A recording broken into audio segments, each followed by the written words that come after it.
So our next speaker is, our next group of speakers are Alexandra Kruppa, Julius Fenn, and Evelyn Ferstl, who are from the Albert-Ludwigs University in Freiburg. And they were going to present a talk called Does the Asterisk in Gender Fair Word Forms in German Impede Readability? Evidence from Lexical Decision Task. Take it away. So excuse me, I had to close the window. Someone started mowing the lawn. So I'm very happy to be in this session, and I thank Pascal Gigax for the wonderful introduction, because I actually do not have to say that much about why this study was being conducted.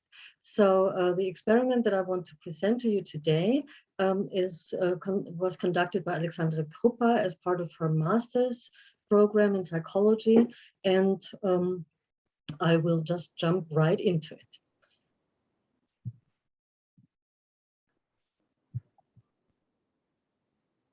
So we heard about the generic masculine in French, and in German that's pretty much the same phenomenon. So if I want you to switch off your phones in a lecture, for instance, I say, kann mal jeder sein Handy ausmachen? And the word jeder and the word sein are both masculine in German. So can everyone turn their phones off would be gender marked. And we have here this mixed gender group. And of course, the meaning of this generic masculine is that all people are included, no matter whether they are biologically male or female, or whether they have a male or female gender identity. The goal of gender fair language now is to reduce the prominence of masculinity in language. And so the argument is that if you use these masculine forms and you associate, as Pascal pointed out to us, you associate male people with these male terms, then of course you always have this dominance in language that actually gives men and boys prominence in our society. And so the gender fair language forms are needed, as some authors argue, because of this masculine dominance.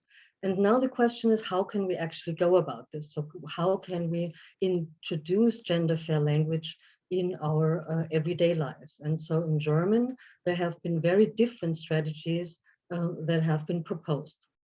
And I show here some of them. And if you look at the top bubble here, this is the feminist strategies that were proposed in the late 70s and early 80s of last century. And so the idea is to just use pairs. So for instance, female students and male students, or to use slash or uppercase markers to make women and girls more prominent in language.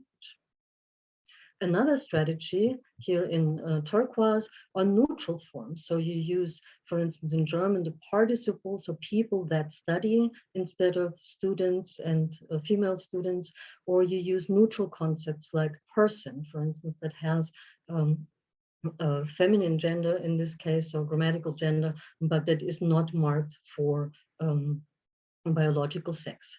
And in recent years, so in the last maybe 10 years or so, there is a third type of strategy, namely the rejection of binary gender assignment. And so these feminist forms have been criticized by people from queer studies, for instance, and from the LGBTQ community as actually strengthening this binarity, so this dichotomy between male and female. And they argue that it's more important to actually open up the person references, the role nouns, to a diverse group of people and to people from all identities.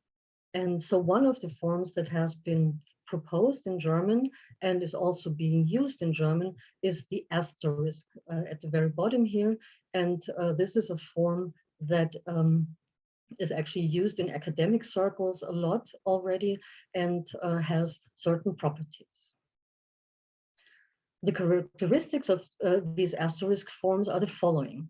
So in German, most masculine role nouns can be just changed into a corresponding feminine form via addition of the suffix in, so this motion. And so you have student, student, and studentin, so male and female students. Now, to signal the gender fair use, the idea is that an asterisk is inserted between the word and the feminine suffix. And this asterisk is a symbol that has several uses. Of course, all of you know that in computer programming, for instance, as a wildcard. It can also be used in order to mark footnotes and so on, but it is actually not in the German alphabet. So it's not a grapheme that we use in German writing. But the purpose of it is to overcome this binary gender concept and include people of all gender identities and thereby make gender less relevant.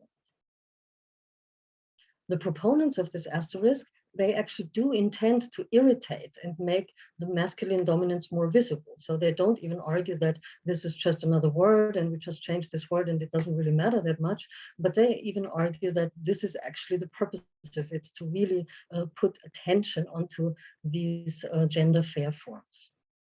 And although, as I said before, these forms have been used in academic circles more and more, they are still very infrequent in everyday language.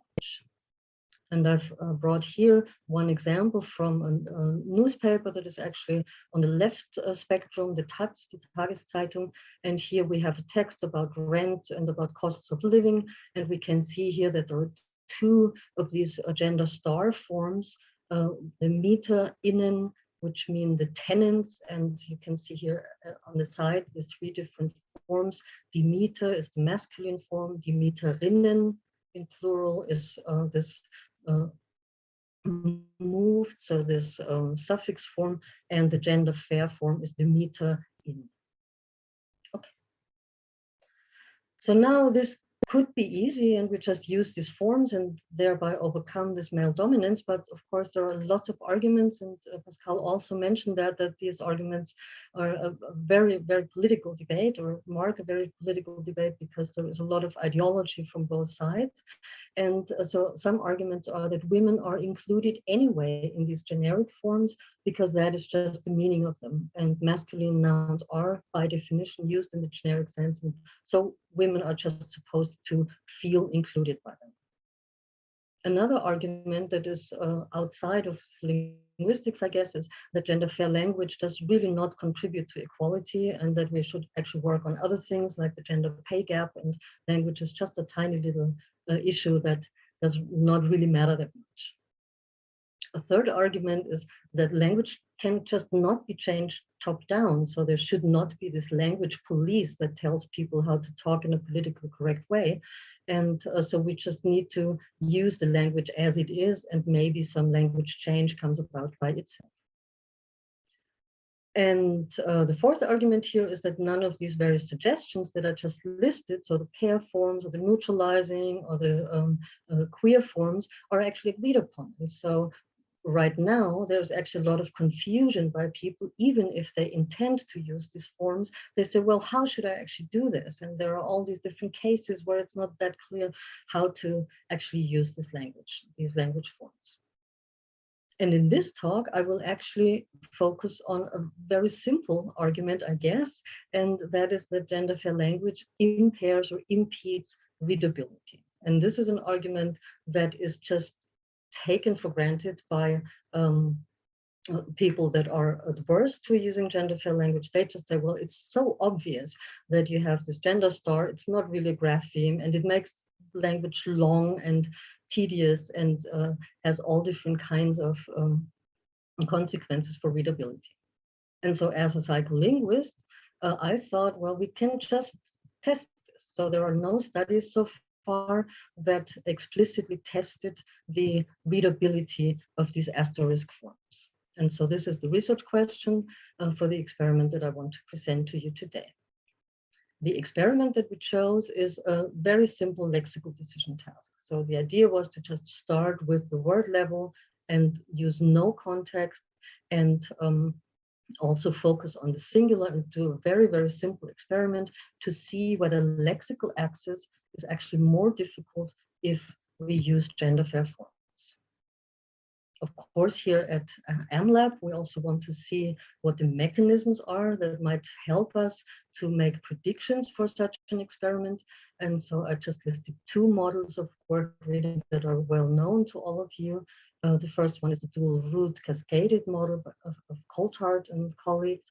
And here the idea would be that the lexical root is not readily available because these very infrequent words are not yet stored in the mental lexicon because they appear just very infrequently. At the same time, we could also predict that the sublexical root is difficult because the grapheme to phoneme conversion needs to accommodate this unusual character, and there are some examples for how this could actually be done, but again, this is very infrequent. On the other hand, if we look at the interactive activation model by McClellan and Rumelhart, we can accommodate this additional little star more easily, and we can account for this error in the feminine form more easily, but we might also predict that the activation of the feminine word form is more likely, and we just compensate for this little extra star, this asterisk. But in this talk, I actually do not really want to distinguish between these theories. I just wanted to give them as an example for how to come up with predictions, but the purpose is much more applied than theoretical. So the hypotheses are that strings, including this asterisk form, are more likely to be classified as non-words, that processing these forms takes longer due to the low frequency and the unusual or even erroneous orthography, and that if these processing difficulties exist, they decrease during the course of the experiment because people get used to them. So they become within the experiment more frequently. And so maybe people just check and get, this is one of those words that I'm supposed to recognize. And then we also had some hypotheses about individual differences. And as Pascal just pointed out, the previous studies are quite inconsistent in that respect. And so this was more exploratory. But we also asked whether people who might be less familiar with these forms or who are opposed to their use are more likely to reject the words and take longer to respond. So the materials of this experiment were 72 role nouns, and they were in 3 different social stereotype categories, as introduced just now. And I give you some examples for them here in German. Masculine stereotype words, for instance, the last one here, Bauarbeiter, construction worker. Neutral stereotypes, cinema goers, or feminine stereotypes as receptionist. And we used these different words so that stereotype would not influence the results. The 3 categories were controlled for word length, so the words were rather long, with 10 characters on average, and also some frequency count from corpora.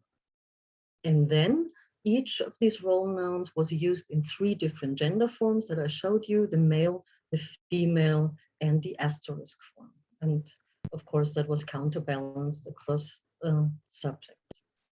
The non-words that were used, oh no, let's talk about the fillers first. We also used fillers because the idea was that if all the words are person denoting nouns, so role nouns, then that would be a little bit odd. And also we wanted to include some words with unusual spelling and unusual orthography so that the presence of the asterisk would not predict the response. We also had 120 fillers, and I'll show you again the stimuli. So here we had these 3 different word categories. So the masculine word form, the feminine word form, and the asterisk form. And they appeared in these 3 different different stereotype categories, but they were mixed, of course. We had some regular words that were not people and not person denoting, like choir, for instance, or some abstract words, and some irregular words like iPhone, for instance, with a uppercase letter in the middle. And to all of these 5 categories, we had 24 words each of strings that were non-words, and these non-words were created using the program Wagier. So they were based on the actual words. We also had some questionnaires to elicit individual difference measures, demographic information, of course, but we also used some scales to see whether people endorse traditional gender roles in society, so the ambivalent sexism scale and ambivalent sexism towards men. And also we had, we also had a small short questionnaire to see what the attitudes towards gender fair language were. The participants were 103 students mostly. They were rather young with a mean age of 22, and most of them, so 3/4 were female. The procedure was these 240 trials were presented in pseudo-random order with counterbalancing list, and administered was this experiment online via the platform Lab.js. And so that was done due to Corona in a purely online format. To see whether this online format actually makes a difference, we had a first comparison of words and non-words as a plausibility check to see whether the experiment actually made sense. And we had very low error rates overall. We found that reaction times were faster for words and for non-words. They were faster for shorter strings, and people sped up and were faster later in the experiment. And these results together show that participants performed this experiment properly. For the actual experimental design, we looked at the variables gender forms. So we had these 3 different conditions that I talked about. We used 2 different orthogonal contrast codes. And the first one is the relevant one, where we compared the regular forms, male and female, masculine and feminine, to the asterisk. And we also included serial position of the trial within the experiment to see whether there is a time course and the interaction between gender form and position. We controlled for several other variables and used logistic regression and linear mixed effects models. The results, so the error rates, so the recognition for these different word forms as words were very low, as I said before, so between 4.4 and 5.2%. And interestingly, although this is a really, really tiny difference, this first contrast was significant. So there is a linear increase of the error rates, but that's really important. Pairwise comparison between the conditions were not significant. When we look at the reaction times, we can see here, so this is the raw reaction times, that masculine words were slightly faster than feminine words, and asterisks were again 19 milliseconds slower than the feminine ones. And so these are the raw reaction times, but of course, the feminine forms are 2 letters longer than the masculine ones. The asterisk is 1 letter longer than the feminine ones. So we have a confound here. And if we look at the results in the analysis controlling for these factors, we can see that indeed there was an effect of position, so reaction times became faster across the course of the experiment. But there was, interestingly, although it looks in this diagram as if there were some differences, there was no interaction between the form, the gender form, and position, and there were no main effects of gender form. So there were no effects in the reaction times. I'll skip that. So when looking at the inter-individual differences, we found that there were no gender differences whatsoever, not in the questionnaire, so not in the sexism scales, which is not predicted because women usually have lower sexism scores than men do, but we also did not find any differences in the behavioral data in this experiment. And we also found kind of a picture that is not really that easily interpretable in the correlations. And so here, these correlations are between the different sexism scores, and of course they're highly correlated. If you have traditional gender role endorsement for towards men, you're likely to have that towards women as well. Interestingly, it also shows that there are correlations with the endorsement of gender fair language that go in the right direction, but there is actually little or no correlation with the behavior in this experiment. And so there are some here with the sexism towards men, but when we look at individual data, we see that they're actually driven by a few outliers, and we take away these outliers, it's not significant anymore. So to conclude, this experiment shows, I think, that lexical access of asterisk forms is relatively easy. There were only slightly more errors for the gender fair forms, really very slightly more errors than for the other role nouns. There were no reaction time differences when controlling for word length and position, and the lexical decision data did not readily correlate with attitudes towards gender fair language. And these hints for relationships with sexism scales were a little bit fuzzy. So this experiment does not really provide arguments against using these gender fair forms. But now, of course, you will argue, and we will say, well, this is not that easy. So for one, we don't really know whether the distinctiveness of words and pseudo words was on the right level here. All the arguments that are presented are practically based on null effects. And I think that the power was definitely sufficient. And we also checked that actually with over 100 participants in 24 trials per conditions. But we can, of course, add to the arguments by doing Bayes model analysis. But more importantly, I guess, the interpretation can also be turned around. So the error rates were significantly different, but is 0.5% really something to be concerned with for an application? And similarly, in the reaction times, the gender forms did take 10 milliseconds more or 19 milliseconds more. Is that really relevant for real life applications? And the final argument is that the sample was very homogeneous. There were young, educated, mostly female participants. And we continue this research in a larger scale project to address these issues. The first question is whether there are inter-individual differences if we actually include a more diverse sample. So if we take into account age, educational and professional background, and political attitudes. The second set of studies will address the ecological validity and see whether word access in longer texts is also different, or whether we can replicate the null effects that we found here. And we also look at context factors, for instance, the genre of the text. And finally, another question is the effect of these asterisk forms.